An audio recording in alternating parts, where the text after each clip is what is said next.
All right, today we're jumping into a project that's all about blending old tech with smart strategy. We're calling it Operation Zero Weight Library, and it's all about building your very own digital ark. You know, we spend so much time obsessing over the weight of our gear, our tools, our food, but this quote, man, it really gets to the heart of the matter. When everything goes sideways, the single most important survival tool you have is what's in your head. The big problem? You can't exactly haul a library on your back. And that's the real kicker, isn't it? In a real deal grid-down situation, the internet is just gone, a memory.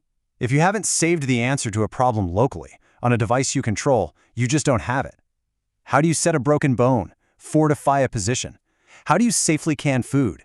Sure, physical books have all the answers, but they're incredibly heavy, they take up space, and they're vulnerable to, well, everything. But what if I told you the solution wasn't sitting on a shelf in a bookstore, but was probably hiding in that junk drawer full of old electronics we all have? Yeah, an old smartphone, the one you threw in there 2 years ago, can be completely transformed. Strip it down, load it with the right intel, and it becomes a 6-ounce, 10,000-page survival encyclopedia that doesn't need a single bar of cell service. All it needs is a little bit of power. This is what we call the digital ark. It's a dedicated, totally offline knowledge base that is secure, super portable, and honestly, unbelievably powerful. So, how does this idea really stack up against the old way of thinking? Well, the difference is just night and day. A physical library is a massive liability in a crisis. It's heavy, it gets ruined by water, and you can't take it with you. The digital ark, though, it weighs practically nothing, fits right in your pocket, and when you secure it the right way, it's tough against both physical damage and digital threats. It's not even a fair fight. The advantages are just overwhelming. Okay, so how do we actually build this thing? It all starts with mastering the content. And this is a two-part mission. First, you have to know what information is absolutely critical. And second, just as important, you have to know how to get it without accidentally downloading some nasty virus that turns your new ark into a paperweight before you even start. Look, if you only download 5 documents for this project, it has to be these 5. We call it the Core 5 Starter Pack. These aren't just random PDFs. They're the industry standards that cover the absolute hierarchy of what you need to survive. We're talking shelter, medicine, defense, and long-term food security. Let's run through them real quick. First up, you've got the Army's Field Manual on Survival, FM 3-05.70. Next, FM 4-25.11, which is a first aid guide for when 911 is incoming. Then you've got FM 3-21.8, the literal playbook on small unit tactics. Nuclear war survival skills is basically a masterclass in disaster engineering. And finally, the USDA Cannon Guide. This is the gold standard for preserving food without poisoning yourself, because botulism is no joke. Now, I gotta give you a critical warning. As you start looking for these files, you have to understand that the web is a total minefield. Just going to Google and typing free survival PDF is a really bad idea. So many of those sites are just traps set up to trick you into downloading malware that's disguised as a book. So, you've got to follow these rules, no exceptions. First, stick to trusted domains. We're talking websites that end in .edu, .gov, and .mil. Think university archives or government servers. Second, never ever download a file that ends in .exe when you're looking for a book. Third, only use direct downloads. If a website pops up asking you to install some special download manager to get the file, close that tab immediately. That's the trap. All right, once you've secured your content, it's time to master the hardware, because your digital ark is completely useless without power, and its value goes way up if you know the protocols to connect with other people.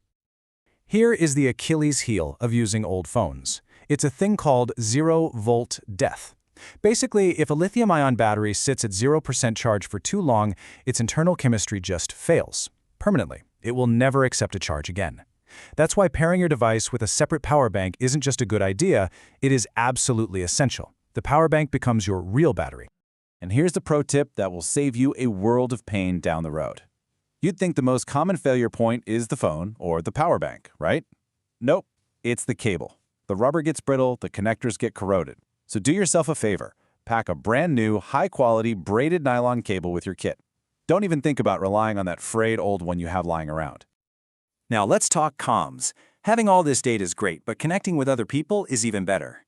This is the 3-3-3 rule, and it's a widely used civilian protocol.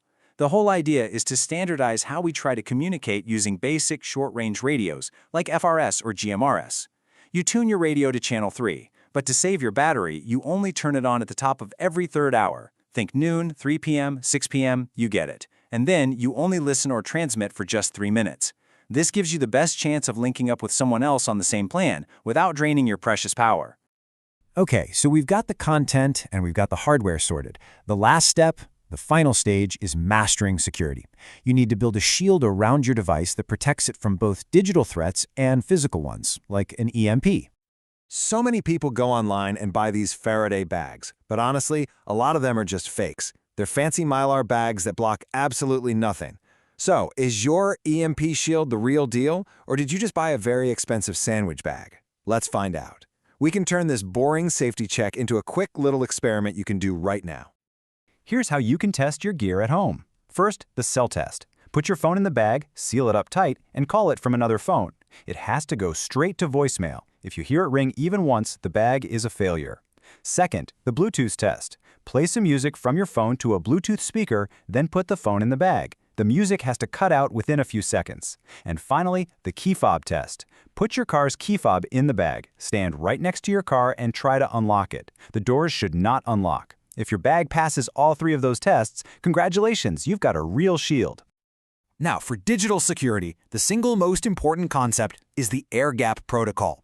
It's simple. Your digital arc must never, ever touch the live internet. Don't email the files to it. Don't use a cloud service. You want this device to be a digital ghost. The only way to load your files is with a direct physical connection.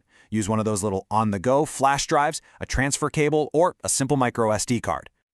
All right, before you seal this thing away for a rainy day, here is your final, critical checklist. Number 1, make sure you have a PDF Reader app installed right now.